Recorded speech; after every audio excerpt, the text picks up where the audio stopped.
Natanggap ko na ang liham na pinadala mo sa iyong kawan.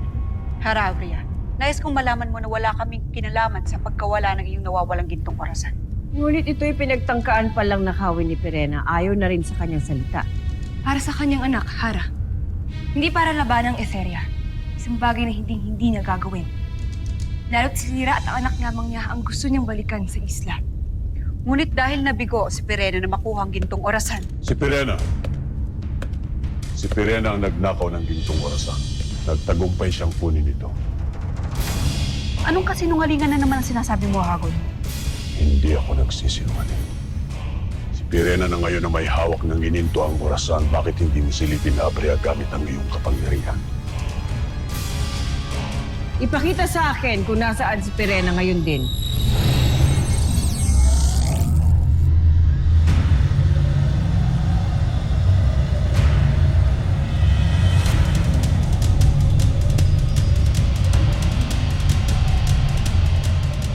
Totoo nga!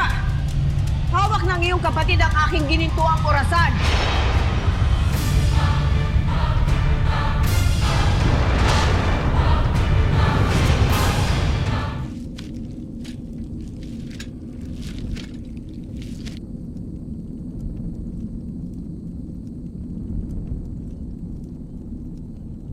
Ikaw ang magiging susi upang muli kong makasama ang aking anak. Nasa iyo ang kaligtasan ni Mira at ni Lyra. Kaya isinasamo ko ang iyong kapangyarihan ginito ang orasan. Dalhin mo ako sa nakaraan. Sa panahong pasugod pa lamang sinasbal sa isla ni Cassiopeia. Nang sa ganun ay maharang ko sila at mailigtas ko ang aking anak.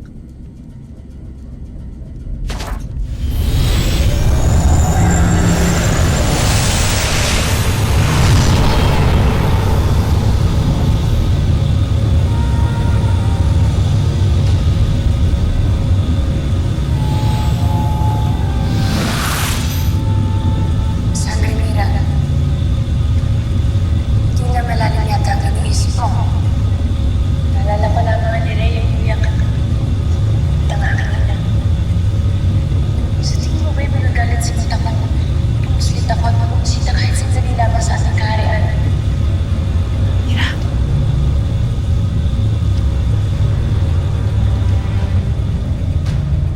Ngayon, ano pa ang kailangan mong pagpapatunay na ako'y nagsisinungaling? Na si Pirena na ngayon ang may hawak ng gininto ang orasan. Nais niyang balikan ang nakaraan upang sagipin ang kanyang anak. Andorra, sundan mo si Perena at gawin ang lahat upang maibalik sa akin ang ginintuang orasan. Ngayon din, Hara.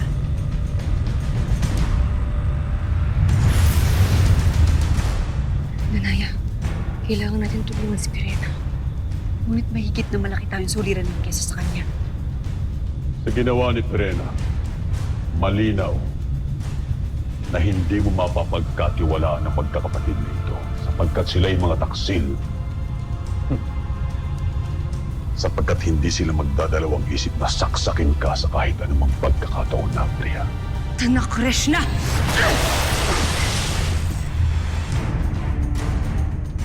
Pinabalaan ko ang mga diwata na huwag gumawa ng bagay na pagsisimulan ng madugong labanan sa pagitan nating lahat. Paumanin, Hara, Abrea, sa ginawa ni Alena. Ngunit hindi ko siya masisisi. Hindi dapat kami dinadamay ng pusakal na si Hagorn sa nagawang kasalanan ni Pirena. Lalo't hindi siya kasama sa ating kasunduan. Huwag kang magpapabihag sa kanilang mapanlinlang na salita. Sapagkat hindi mapapagkatiwalaan ng mga yan, inuulit ko sa iyo, Abrea. Mga traidor ang magkakapatid na yan. Isang kasiraan ko laban sa aming hagol at lulunurin kita gamit ang aking kapangyarihan. Tulungan kita, Alena. Titiyakin ko na hindi na makakahinga ang pasneyang hagor na ito sa anumang gagawin. Sheda, kung tunay nga ang pakikipagkasundo niyo sa akin, patunayan niyo. Hindi ko pakikinggan ang salita ni Hagorn laban sa inyo. Kung ipagkakaloob niyo sa akin ang brilyante ng tubig na hawak ninyo.